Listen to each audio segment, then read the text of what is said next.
Hello, welcome back to my channel. ಎಲ್ಲರೂ ಹೇಗಿದ್ದೀರಾ? ಎಲ್ಲರೂ ಚೆನ್ನಾಗಿದ್ದೀರಾ ಅಂತ ಅನ್ಕೋತೀನಿ. ಹಾಗೆ ನಾವೆಲ್ಲರೂ ಚೆನ್ನಾಗಿದ್ದೀವಿ ಅಂತ ಹೇಳ್ತಾ ಇವತ್ತಿನ ವಿಡಿಯೋನ ಸ್ಟಾರ್ಟ್ ಮಾಡ್ತಾ ಇದ್ದೀನಿ. ಇನ್ನೂ ಯಾರೆಲ್ಲ ನನ್ನ ಚಾನಲ್ಗೆ ಸಬ್ಸ್ಕ್ರೈಬ್ ಆಗಿಲ್ಲ ಅಂದರೆ ದಯವಿಟ್ಟು ಸಬ್ಸ್ಕ್ರೈಬ್ ಮಾಡಿಕೊಂಡು ವೀಡಿಯೋಸ್ನ ನೋಡಿ. ಹಾಗೆ ಸಿಕ್ಕಾಬಟ್ಟೆ ವ್ಯೂಸ್ ಅಂತೂ ತುಂಬ ಅಂದರೆ ತುಂಬ ಡೌನ್ ಬರ್ತಾ ಇದೆ. ದಯವಿಟ್ಟು ವಿಡಿಯೋಗಳನ್ನ ನೋಡಿ ಸಪೋರ್ಟ್ ಮಾಡಿ. ನೀವು ಸಪೋರ್ಟ್ ಮಾಡೋದ್ರಿಂದನೇ ನಮಗೂ ಇನ್ನೂ ವಿಡಿಯೋಸ್ ಮಾಡಬೇಕಂತ ಆಸೆ ಆಗುತ್ತೆ. ನನಗಂತೂ ಒಂಥರ ಡಿಪ್ರೆಷನ್. ಆ ವಿಡಿಯೋಸ್ನ YT ಸ್ಟುಡಿಯೋದಲ್ಲಿ ಹಾಕಿರೋ ವಿಡಿಯೋಸ್ನ ಚೆಕ್ ಮಾಡ್ತಾ ಇರ್ತೀನಿ. ವ್ಯೂಸ್ ಡೌನ್ ಇರುತ್ತೆ. ಅಯ್ಯೋ ಬೇಡ, ಮಾಡೋದೇ ನಿಲ್ಲಿಸ್ಬಿಡೋಣ ಅನ್ನೋಷ್ಟು ನನಗೆ ಬೇಜಾರಾಗ್ಬಿಡತ್ತೆ. ಬಟ್ ನೋಡೋದು, ಟ್ರೈ ಮಾಡೋದು ಅಷ್ಟೇ, ವಿಡಿಯೋಸ್ ಮಾಡ್ತಾ ಹೋಗೋದು. ನೋಡೋಣ ಹೆಂಗೆ ಅಂತ ಹೇಳಿ. ಸಪೋರ್ಟ್ ಮಾಡೋರು ಮಾಡ್ತಾರೋ, ಇಲ್ಲ ಅಂದರೆ ಇಲ್ಲ, ಚೆಕ್ ಮಾಡೋಣ. ಯಾಕಂದರೆ ತುಂಬ ಡೌನ್ ಆಗಿಬಿಟ್ಟಿದೆ. ಅಷ್ಟೊಂದು ಡೌನ್ ಆಗುತ್ತೆ. ಬರೀ 5 ಇಲ್ಲ 10 ಇಷ್ಟೇ ವ್ಯೂಸ್ ಇರೋದು ನಂದು. It's okay. ಹಾಗೆ ಇವತ್ತು ನನಗೆ ಪ್ರೆಗ್ನೆನ್ಸಿ ಟಿಪ್ಸು ಕೇಳ್ತಾ ಇರ್ತೀರ, ಮತ್ತು ವೆಯ್ಟ್ ಲಾಸ್ದು ಕೇಳಿದ್ದೀರಾ. ನಾನು ಅದಕ್ಕೇ ಎರಡಕ್ಕೂ ಬೆಸ್ಟ್ ಆಗಿರೋ ಒಂದು ಡ್ರಿಂಕ್ನ ನಾನು ಯಾವ್ದು ತಗೋತಿದ್ದೆ ಅದನ್ನು ಶೇರ್ ಮಾಡ್ತೀನಿ. ಸೊ ಯಾರೆಲ್ಲ ಪ್ರೆಗ್ನೆನ್ಸಿಗೆ ಟ್ರೈ ಮಾಡ್ತಾ ಇರ್ತೀರಾ ಅಥವಾ ವೆಯ್ಟ್ ಲಾಸ್ ಮಾಡಬೇಕು ಅಂತ ಹೇಳಿ ಟ್ರೈ ಮಾಡ್ತಾ ಇರ್ತೀರಾ ಅಂಥವ್ರಿಗೆ ಬೆಸ್ಟ್ ಅಂತ ಹೇಳ್ತೀನಿ. ತುಂಬ ಸ್ಟ್ರಗಲ್ ಮಾಡ್ತೀರಾ, ಬೇರೆ ಬೇರೆದೆಲ್ಲನೂ ನೀವು ಲೈಕ್ ಏನೇನೋ ವೆಯ್ಟ್ ಲಾಸ್ ಡ್ರಿಂಕ್ಸ್ನ ತೊಗೋತಿರ್ತೀರ, ಅಥವಾ ಫುಡ್ನ ಮೇಂಟೈನ್ ಮಾಡ್ತಿರ್ತೀರ, ಯೋಗ ಮಾಡ್ತಿರ್ತೀರ, ಪ್ರತಿಯೊಂದು ಮಾಡ್ತಾ ಇರ್ತೀರ. ಅದ್ರ ಜೊತೆ ನೀವು ಇದನ್ನ ಇನ್ಕ್ಲೂಡ್ ಮಾಡ್ಕೊಳ್ಳಿ. ಯಾಕಂದರೆ ನಾವು ಫುಡ್ಡನ್ನ ಮೇಂಟೈನ್ ಮಾಡ್ತಾ ಇರ್ತೀವಿ, ಮತ್ತು ಜೊತೆಲಿ ವೆಯ್ಟ್ ಲಾಸ್ ಡ್ರಿಂಕ್ನ ತೊಗೋತೀವಿ, ಎಕ್ಸಸೈಸ್ ಮಾಡ್ತೀವಿ, ಪ್ರತಿಯೊಂದು ಮಾಡ್ತೀವಿ. ಅದ್ರ ಜೊತೆ ಇದೇ ಥರ ಒಂದು ಚಿಕ್ಕ ಪುಟ್ಟ ನೀವು ಮಾಡಿಫೈನ ಮಾಡಿಕೊಂಡ್ರೆ ಖಂಡಿತ ರಿಸಲ್ಟ್ ಸಿಗುತ್ತೆ. ಯಾಕಂದರೆ ಇವಾಗ ವೆಯ್ಟ್ ಲಾಸ್ ಮಾಡಬೇಕು ಅಥವಾ ಪ್ರೆಗ್ನೆನ್ಸಿಗೆ ಟ್ರೈ ಮಾಡಬೇಕು ಅಂದರೆ ಫಸ್ಟು ನಾವು ವೆಯ್ಟ್ ಲಾಸ್ ಮಾಡಬೇಕಾಗತ್ತೆ. ನಮ್ಮ ಬಾಡಿ ಓವರ್ ವೆಯ್ಟ್ ಆಗಿರುತ್ತೆ. ಅದರಿಂದ ನಾವು ವೆಯ್ಟ್ ಲಾಸ್ ಮಾಡಲೇಬೇಕು. ಇಲ್ಲಾಂದರೆ ಕನ್ಸೀವ್ ಆಗೋದು ತುಂಬ ಪ್ರಾಬ್ಲಮ್ ಆಗಿಬಿಡುತ್ತೆ. ಯಾಕಂದರೆ ಹೊಟ್ಟೆ ಸುತ್ತ ಅಥವಾ ಹೊಟ್ಟೆಯಲ್ಲಿ ಎಲ್ಲ ಕಡೆನೂ, ಕೈಯಲ್ಲಾಗಿರ್ಬೋದು, ತೈಸಲ್ಲಿ ಎಲ್ಲ ಕಡೆ ನಮಗೆ ಈ ಏನು ಹೇಳ್ತಾರೆ ಫ್ಯಾಟು ಎಲ್ಲ ಕೊಬ್ಬೆಲ್ಲ ತುಂಬಿರೋದ್ರಿಂದ ಪ್ರೆಗ್ನೆಂಟ್ ಆಗೋದಕ್ಕೆ ಸಖತ್ ಕಷ್ಟ ಆಗುತ್ತೆ. ನೀವು ಯಾವುದೇ ಡಾಕ್ಟರ್ ಹತ್ರ ಹೋಗಿ ಅವ್ರು ಹೇಳೋದು ಒಂದೇ, ದಪ್ಪ ಇದ್ದೀವಿ ಅಂದರೆ ಫಸ್ಟು ನೀವು ವೆಯ್ಟ್ ಲಾಸ್ನ ಮಾಡ್ಕೊಳ್ಳಿ ಅಂತ ಹೇಳ್ತಾರೆ. ವೆಯ್ಟ್ ಲಾಸ್ ಒಂದೇ ಇಂಪಾರ್ಟೆಂಟ್ ಅಲ್ಲ, ಫ್ಯಾಟ್ ಲಾಸ್ ಕೂಡ ಇಂಪಾರ್ಟೆಂಟು. ನಿಮಗೆ ಇವಾಗ ನೀವು 70 kg ಇದ್ದೀರಾ ಅಂದರೆ ನೀವು 60 kg ಬರೋದು ದೊಡ್ಡ ಮ್ಯಾಟ್ರೇ ಅಲ್ಲ.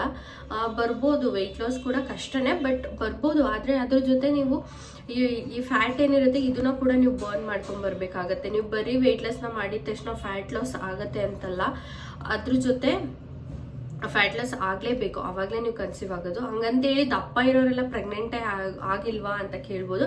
ಆಗ್ತಾರೆ, ಇಲ್ಲ ಅಂತ ಹೇಳಲ್ಲ, ಬಟ್ ಆಗದೆ ಇಲ್ದೋರಿಗೆ ಹೇಳ್ತಾ ಇರೋದು. ಈ ಥರ ಟ್ರೈ ಮಾಡಿ ನೀವು. ಯಾಕೆ ಅಂದರೆ ನಾನು ಕೂಡ ಅದನ್ನು ತಗೋತಿದ್ದೆ, ಅದಕ್ಕೋಸ್ಕರ ಹೇಳ್ತಾ ಇದ್ದೀನಿ.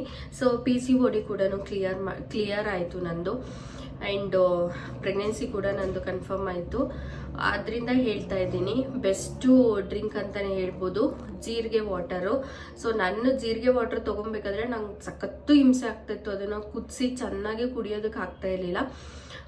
ನಾನು ಅದಕ್ಕೆ ಏನು ಮಾಡ್ಕೊಂಡ್ರೆ, ಆಲ್ಟ್ರಾಗಿ ಜೀರಿಗೆನ ಹಾಕೊಂಡ್ಬಿಟ್ಟು ಸ್ವಲ್ಪ ಸಾಲ್ಟ್ನ ಹಾಕೋತಿದ್ದೆ. ನಾನು ಸಾಲ್ಟ್ನ ಹಾಕೊಂಡಾಗ ಆ ಫ್ಲೇವರ್ ಏನು ಅನ್ನಿಸ್ತಿರ್ಲಿಲ್ಲ, ಆರಾಮಾಗಿ ಕುಡಿಬೋದು. ಹಂಗಂತ ಹೇಳಿ 1 ಸ್ಪೂನ್ ಅರ್ಧ ಸ್ಪೂನ್ ಸಾಲ್ಟ್ ಹಾಕೋದಿಲ್ಲ, ಒಂದು ಸ್ವಲ್ಪ ಇಷ್ಟು ದಪ್ಪಂದು ಕಲ್ಲುಪ್ಪು ಬರುತ್ತಲ್ಲ, ಅದರಲ್ಲಿ 1-2 ಹರಳ ಹಾಕೋಬೋದು ನೀವು. ಅದರಿಂದ ನಿಮಗೆ ಈ ಜೀರಿಗೆದು ಯಾರಿಗೆಲ್ಲ ಕುಡಿಯೋಕೆ ಇಷ್ಟ ಇರಲ್ವಾ ಅವರಿಗೆ ಇದು ಹೆಲ್ಪ್ ಆಗುತ್ತೆ. ಅದರಿಂದ ಹೇಳ್ತಾ ಇದ್ದೀನಿ. ಜೀರಿಗೆ ನೀರನ್ನ ನೀವು ತಗೊಳ್ಳಿ, ಸಿಕ್ಕಾಬಟ್ಟೆ ಬೆನಿಫಿಟ್ ಇದೆ. ವೆಯ್ಟ್ ಲಾಸ್ ಆಗೋದ್ರ ಜೊತೆಗೆ ನಿಮಗೆ ಇದ್ರಾಗ ಫ್ಯಾಟ್ ಲಾಸ್ ಕೂಡ ಆಗುತ್ತೆ. ಸೊ ಹೊಟ್ಟೆ ಸುತ್ತ ಅಳತೆ ಎಲ್ಲ ಏನಿರುತ್ತೆ, ಈ ಸುತ್ತ ಏನಿರುತ್ತೆ ಬೊಜ್ಜು, ಹೆವಿ ಫ್ಯಾಟ್ ತುಂಬಿಕೊಂಡಿರುತ್ತೆ. ಸೊ ಇದರಿಂದ ನೀವು ಪ್ರೆಗ್ನೆಂಟ್ ಆಗೋದಕ್ಕೆ, ಗರ್ಭಕೋಶಕ್ಕೆಲ್ಲನೂ ಪ್ರಾಬ್ಲಮ್ ಆಗುತ್ತೆ. ಪ್ರೆಗ್ನೆಂಟ್ ಆಗೋದು ಕೂಡ ಕಷ್ಟ ಆಗುತ್ತೆ. ಜೊತೆಲಿ ಓವರ್ ವೆಯ್ಟ್ ಇದ್ದು ಈ ಥರ ಎಲ್ಲ ಕೈಯಲ್ಲಿ, ನನಗೂ ಇನ್ನೂ ಇದೆ ನೋಡಿ, ಇನ್ನೂ ಲಾಸ್ ಆಗಬೇಕು. ಸೊ ಈ ಥರ ಎಲ್ಲ ಇರೋದಕ್ಕೆ ಬೆಸ್ಟು. ಯಾಕಂದರೆ ವೆಯ್ಟ್ ಲಾಸ್ ಜೊತೆ ಫ್ಯಾಟ್ ಲಾಸ್ ಆಗುತ್ತೆ. ಇದು ಒಂದು ಡ್ರಿಂಕ್ನ ನಿಮ್ಮ ಮಾರ್ನಿಂಗ್ ರೋಟೀನಲ್ಲಿ ಇನ್ಕ್ಲೂಡ್ ಮಾಡ್ಕೊಳ್ಳಿ. ನಾನು ಮಾರ್ನಿಂಗ್ ಮಾತ್ರ ತಗೋತಾ ಇದ್ದೆ. ಸೊ ಇನ್ಮೇಲೆ ನಾನು ಇದೆಲ್ಲ ಸ್ವಲ್ಪ ಜಾಸ್ತಿ ಇದೆ, ಬೇಗ ಕರಗಿಸ್ಕೋಬೇಕಲ್ಲ ಹೊಟ್ಟೆ ಹತ್ರ, ಮತ್ತು ಈ ತೊಡೆ ಭಾಗ, ಈ ಕೈ ಹತ್ರ ಎಲ್ಲ ಜಾಸ್ತಿ ಇದೆ ಅಲ್ಲ ಕೊಬ್ಬು, ಅದನ್ನು ಕರಗಿಸ್ಕೋಬೇಕಂತೇಳಿ ನಾನು ನೈಟ್ ಕೂಡ ತಗೋಬೇಕಂತೇಳಿ ಡಿಸೈಡ್ ಮಾಡಿದ್ದೀನಿ. ಹಾಗೆ ಯಾರಿಗೆಲ್ಲ ವೆಯ್ಟ್ ಲಾಸ್ದು ಲೈಕ್ ಬ್ಲಾಗ್ಸ್ ಬೇಕು ಅಂತ ಕೇಳಿದ್ರೆ ನಾನು ಶೇರ್ ಮಾಡ್ತೀನಿ. ಅಂದರೆ ಚಾಲೆಂಜ್ನ ತಗೊಳ್ಳೋಣ ಅಂತ ಹೇಳಿ, ವೆಯ್ಟ್ ಲಾಸ್ ಚಾಲೆಂಜ್ನ ತಗೊಳ್ಳೋಣ ಅಂತ. ಇನ್ ಕೇಸ್ ನಿಮಗೆ ಇಂಟ್ರೆಸ್ಟ್ ಇದ್ರೆ ಹೇಳಿ, ಯಾವ ಥರ ನನ್ನ ಒಂದು ವೆಯ್ಟ್ ಲಾಸ್ ಚಾಲೆಂಜ್ ಇರುತ್ತೆ ಅನ್ನೋದು ಕೂಡ ನಾನು ಶೇರ್ ಮಾಡ್ಕೋತೀನಿ, ನಿಮಗೂ ಹೆಲ್ಪ್ ಆಗುತ್ತೆ. ಇದು ಒಂದು ಡ್ರಿಂಕಿಂದ ನಿಮಗೆ ತುಂಬ ತುಂಬ ಬೆನಿಫಿಟ್ ಇದೆ, ತುಂಬ ಸಾಕಷ್ಟು ಇದೆ. ABC ಜ್ಯೂಸ್ ಅಂತ ಇದೆ, ಅಥವಾ ಚಿಯಾ ಸೀಡ್ಸ್ ಇದೆ, ಇನ್ನು ಬೇರೆ ಬೇರೆ ಇದೆ. ಮತ್ತೆ ಇನ್ನೊಂದು, ನೀವು ಜೀರಿಗೆ ನೀರು ಜೊತೆ ಮೆಂತ್ಯ ಕಾಳನ್ನ ಕೂಡ ಹಾಕೊಂಡ್ರೆ ಇನ್ನೂ ಹೆಲ್ಪ್ ಆಗುತ್ತೆ. ಅದು ಕೂಡ ಫ್ಯಾಟ್ನ ಬರ್ನ್ ಮಾಡೋದಕ್ಕೆ ಸಿಕ್ಕಾಪಟ್ಟೆ ಒಳ್ಳೆಯದು. ಅದನ್ನು ಕೂಡ ನೀವು ಇನ್ಕ್ಲೂಡ್ ಮಾಡ್ಕೊಳ್ಳಿ. ಹಾಗೆ ವಿಡಿಯೋ ಇಷ್ಟ ಆದರೆ ಲೈಕ್ ಮಾಡಿ, ದಯವಿಟ್ಟು ಎಲ್ಲರೂ ವಿಡಿಯೋನ ನೋಡಿ. ಯಾಕೆ ಈ ಥರ ಆಗ್ತಾ ಇದೆ ಅಂತ ಗೊತ್ತಿಲ್ಲ, ಸಿಕ್ಕಾಪಟ್ಟೆ ನಂಗೆ ಬೇಜಾರಾಗ್ತಾ ಇದೆ. ಯಾವ ಥರ ವಿಡಿಯೋಸ್ ಬೇಕು ಅಂತನೂ ಗೊತ್ತಾಗ್ತಾ ಇಲ್ಲ. ಪ್ರೆಗ್ನೆನ್ಸಿ ನಾನು ಶೇರ್ ಮಾಡೋಕ್ಕೆ ಆಗಲ್ಲ, ಯಾಕೆ ಅಂದರೆ ನಾನೇ ಡಾಕ್ಟರ್ ಅಲ್ಲ ಎಲ್ಲನೂ ತಿಳ್ಕೊಂಡಿರೋದಕ್ಕೆ. ಸೊ ಹಾಗೆ ಕ್ವಶನ್ಸ್ ಕೂಡ ಈಗಲೂ ನನ್ನ ಹಳೆ ವಿಡಿಯೋಸ್ಗೆ ಬರ್ತಾನೆ ಇರುತ್ತೆ, ಅಕ್ಕ ಹೇಳಿ ಅಂತ. ನಂಗೆ ಗೊತ್ತಿರೋದನ್ನ ಹೇಳ್ಬೋದು, ಗೊತ್ತಿಲ್ಲದೆ ಇರೋದನ್ನ ನಾನು ಹೇಳೋಕ್ಕಾಗಲ್ಲ, ನೀವು ಅರ್ಥ ಮಾಡ್ಕೋತೀರಾ ಅಂತ ನಾನು ಅನ್ಕೊಂಡಿದ್ದೀನಿ. Bye, take care, thank you for watching.